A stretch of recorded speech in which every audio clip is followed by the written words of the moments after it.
नमस्कार मित्रमैत्रिणींनो, मी संध्या तुम्हा सर्वांचं स्वागत करते साफसफाईच्या आजच्या आपल्या नवीन पॉडकास्टमध्ये. चला तर मग मंडळी, जास्त वेळ वाया न घालवता सुरुवात करूयात आजच्या आपल्या चर्चेला. मंडळी, आज मी ज्या कॅरेक्टरवरती बोलणार आहे त्या बाईला तुमच्यापैकी कोणीच ओळखणार नाही असं होणारच नाही, कारण ह्या बाईचे उद्योगच तसेच, म्हणजे पूर्ण भारतभर ह्या बाईची फॅन फॉलोईंग आहे. आता ती फॅन फॉलोईंग कशाची आहे हे तर तुम्हाला चांगलंच माहिती असेल.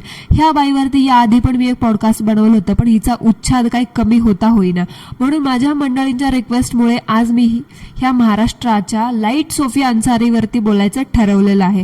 आता सोफिया अन्सारी कोण आहे हे पण तुम्हाला माहितीच असेल, नसेल तर मी सांगते. ही प्रतीक्षा जे कंटेंटच्या नावावरती इंस्टाग्राम यूट्यूबवरती अश्लीलपणा थिल्लरपणा करते ना, तेच ते सगळं सोफिया अन्सारी पण तिच्या यूट्यूब इंस्टाग्राम अकाउंटवरती करते आणि कंटेंटच्या नावावरती लोकांना सॉफ्ट डॅश डॅश दाखवत बसते. आता ह्या बनकर बाईला बघून असं वाटतं की ही बाई सोफिया अन्सारीला बघूनच इन्स्पायर झाली असावी. म्हणजे काही महिला जसं प्रतीक्षा आणि सोफिया अन्सारी ह्या दोन महिला पाहिल्या ना, म्हणजे थोडक्या फेमसाठी आणि काही पैशांसाठी किती खालच्या पातळीला जाऊ शकतात ना, ह्या बायकांनी, ह्या दोघींनी वेळोवेळी ते प्रूफ करून दाखवलंय आणि अजून पण ते प्रूफ करण्याच्याच मागे लागल्यात, थांबायचं काही नावच घेत नाहीयेत. ह्या दोघींना आहे ना, म्हणजे स्पेशली ह्या बनकर बाईला कसं माहितीये काय, वायटी आणि इंस्टाग्रामचं म्हणजे सोशल मीडियाचं एकूणच अल्गोरिदम ह्या बाईंना चांगलंच कळलंय. म्हणजे फॉलोअर्स कसे मिळवायचे आणि काय केल्यानं लोक आपल्याला बघतील आणि बघतच राहतील, लाईक कॉमेंट आणि व्ह्यूज कशा येतील ना, हे ह्या बाईला चांगलंच कळलंय. आणि गेली कित्येक वर्ष झालं ही बाई हिच्या नवऱ्यासोबत मिळून अगदी तेच फॉलो करते. एकीकडे म्हणायचं की मला साडी नेसता येत नव्हती, जेव्हा माझं लग्न झालं होतं तेव्हा मला साडीमध्ये अनकम्फर्टेबल फील व्हायचं, साडीमध्ये पाठ-पोट दिसायचं, त्याच्यामुळे मला काम करता यायचं नाही, म्हणून मी माझ्या घरच्यांकडून ड्रेस घालण्याची परमिशन घेतली. आणि आता त्याच बाईंनी सगळ्या त्याच साडीचा वापर करून त्याच साडीवरती एकदम डिग्रेड थिल्लर अश्लील कंटेंट साडीवरतीच पोस्ट करायचा. म्हणजे ह्या बाईने ना महाराष्ट्राची शान असलेली साडीला बदनाम करायचं काम अगदी मनापासून खांद्यावरती घेतले. म्हणजे ते म्हणतात ना, एकीकडे म्हणायचं की मला साडी आवडत नाही, मला साडीमध्ये असं होतं, मला काम करता यायचं नाही, आणि आता ह्या बाईचं काम कळलं का मंडळी, काम सगळं काम आहे ना हिचं त्या साडीवरतीच चालू आहे. म्हणजे किती डबल ढोलकी ह्यालाच म्हणतात. या बाईला आणि हिच्या कंटेंटला पाहिलं की मला वाटायचं हिचा नवरा, हिची फॅमिली, हिची माहेरची सासरची मंडळी असं हे सगळं खुलेआम जगासमोर केलं जात असणार अंग प्रदर्शन कसं काय खपवून घेतील, ते कसं काही काहीच बोलत नसेल ह्यांना. पण म्हणतात ना, एकदा का तुम्हाला खोऱ्याने पैसा ओढायची सवय लागली की तुम्हाला कशाला कोण काय बोलतंय, इज्जत आबरू संस्कार गेलं सगळं खड्ड्यात. अंग प्रदर्शन करा आणि कमवा पैसे, आणि हेच हे लोक सगळं खानदानासकट फॉलो करतात. आणि यामध्ये ह्या बाईच्या ही जी अंगप्रदर्शन मोहीम करते ना, ह्या अंगप्रदर्शन मोहिमेमध्ये ह्या बाईचा नवरा सुद्धा अगदी 101% शामिल आहे. आता त्याला बघून असं वाटत होतं की हा कसला नवरा आहे काय माहिती, जो बायकोचं अंगप्रदर्शन करण्यामध्ये ना तिच्या सोबत असतो. म्हणजे मी आजवर ऐकलं होतं की एका यशस्वी पुरुषामागे ना एका बाईचा हात असतो, पण इथे ना खूपच वेगळं. सोशल मीडियावरती काही पैसे आणि फेम कमवण्याच्या मागे आणि अंगप्रदर्शन मोहिमेच्या मागे बायकोचं जो काही बायकोला फेमस करण्यामध्ये उघडा नंगानाच करण्यामागे ना हिच्या नवऱ्याचा हात आहे, असं ह्या लोकांनी ना अगदी म्हणजे बोलतात ना प्रूफच करून टाकले. ती जी म्हण होती ना, यशस्वी पुरुषामागे बायकोचा हात, ती यांनी ना अगदी पुसून टाकली आहे.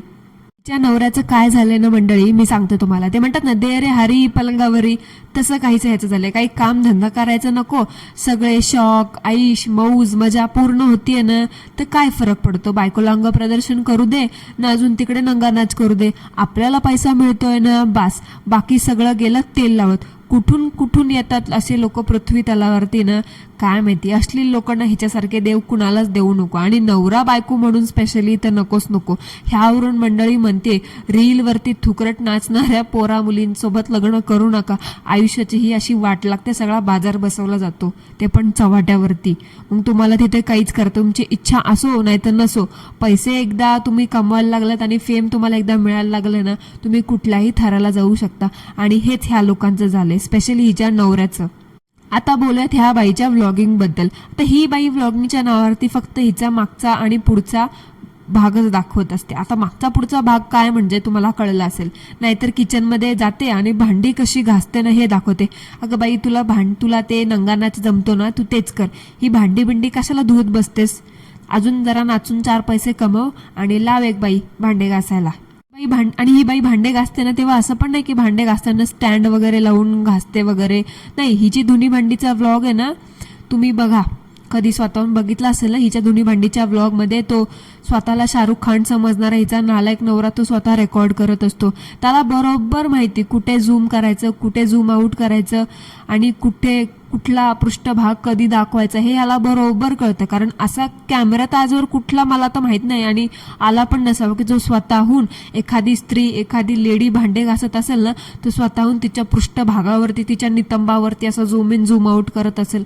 असा कुठलाच कॅमेरा आजवर तर काय म्हणतात इन्व्हेंट नाही झाला की तो स्वतःहून तुमच्या बस लाईनवरती किंवा बटा एरियावरती असं झूम इन झूम आउट करेल आणि सगळं रेकॉर्ड करून दाखवेल.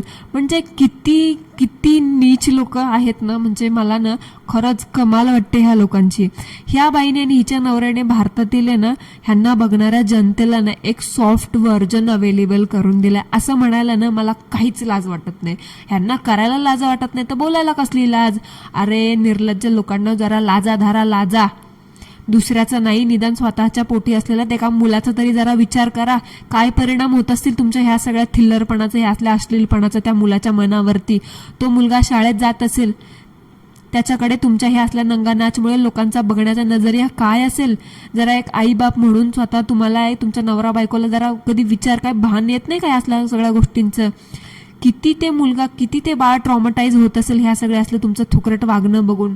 जरा त्याच्या नाजूक मनाचा विचार करा. मला ना खरंच आश्चर्य वाटतं. म्हणजे हिला एक मुलगा आहे, उद्या तो मुलगा मोठा झाल्यावरती, वयात आल्यावरती आपल्या आईचे, आपल्या बापाचे हे असले थुकरट थिल्लर व्हिडिओ बघणार तो मुलगा.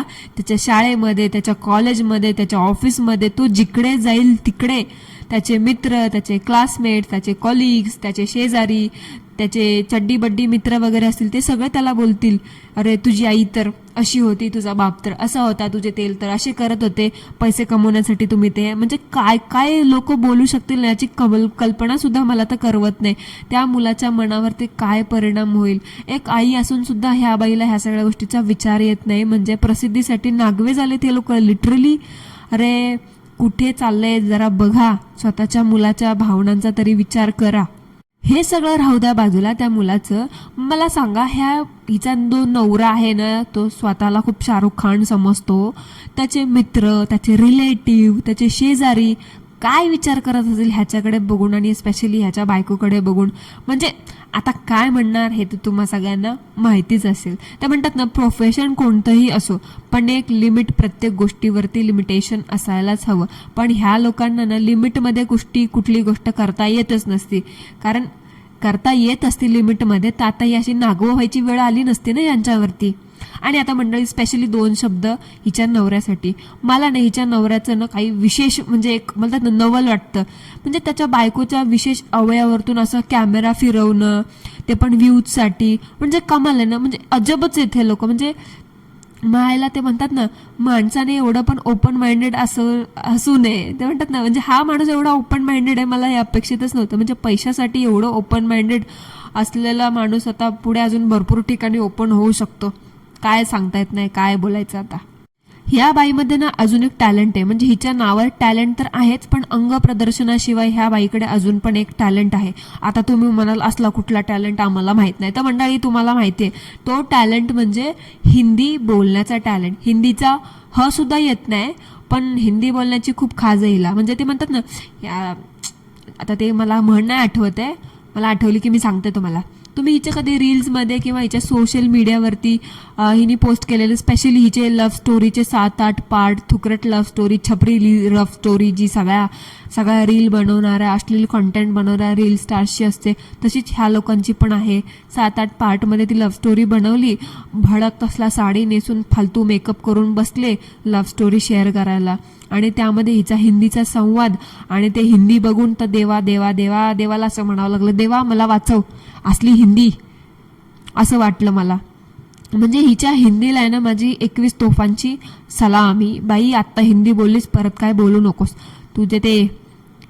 तुला जे 4-5 पोरं बघतात ना तुझ्या त्या टॅलेंटसाठी, तू तेच कर. तुला हे हिंदी वगैरे बोलणं ना जमणार नाही, त्या असल्या लफड्यात तू पडूच नकोस. तुझं ते 4-5 वर्षाचं पोरगा असेल ना, ते जरा चांगली हिंदी बोलत असेल, तुला ते नंगानाच जमतो ना, तू तेच कर. ते हिंदी वगैरे शिकण्याच्या भानगडीत तू पडूच नकोस. त्या हिंदीमुळे ना तुला बघणारी ऑडियन्स अनसबस्क्राईब करून जाईल. त्यामुळे तुझे खायचे होतील वांदे. आता हे असला नंगानाच करून तर तुमचं पालन पोषण चालू आहे. लोक पहिले काय करायची मंडळी माहिती आहे का, पालन पोषणासाठी आणि आपल्या मूलभूत गरजा भागवण्यासाठी कुठलं तरी कुक्कुटपालन करायचे, नाही ते एखादा कुटीर उद्योग करायचे. पण हे उद्योग आता बघा कुठल्या कुठे चाललेत. म्हणजे आता असं म्हणायला हरकत नाही, तर तुम्हाला एक लॅविश लाईफ जगायची असेल, तुम्हाला जर 4 लोकांमध्ये उठून दिसायचं असेल ना, तर तुम्हाला ह्या लोकांसारखं झूम इन झूम आउट, शरीराच्या एका विशिष्ट अवयवावरती झूम इन झूम आउट करून आहे ना, कंटेंट म्हणून कंटेंटच्या नावावरती सॉफ्ट डॅश डॅश जगाला अवगत करून द्यावं लागेल. हाच तुमचा कुटीर उद्योग करून तुम्ही पैसे कमवू शकता. ही नवीन कुटीर उद्योगाची, नवीन उद्योगाची संकल्पना ह्या नवरा बायकोनी जगाला अवगत करून दिलेली आहे.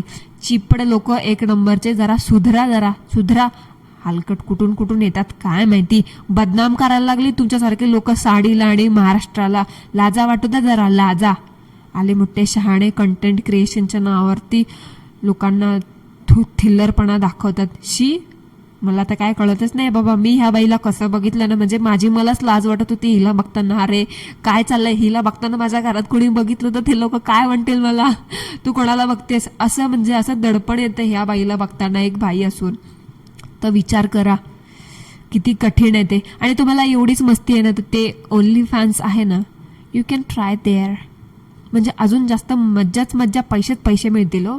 सो मंडळी, दॅट्स इट फॉर टुडे. यापुढे बोलण्याची माझी हिंमत अजिबात नाही आहे, कारण ते बघणं ना, आता महिनाभर ते सगळं चित्र माझ्या डोळ्यापुढे असं फिरत राहील. आणि मला असलं बघून नाही, श्रावण महिना चालू आहे हो, त्याच्यामुळे जरा. सो मंडळी, that's it for today. I hope तुम्हाला आजचं आपलं पॉडकास्ट आवडलं असेल तर कॉमेंटमध्ये मला नक्की सांगा. नसेल आवडलं तरी सुद्धा कॉमेंटमध्ये मला नक्की सांगा.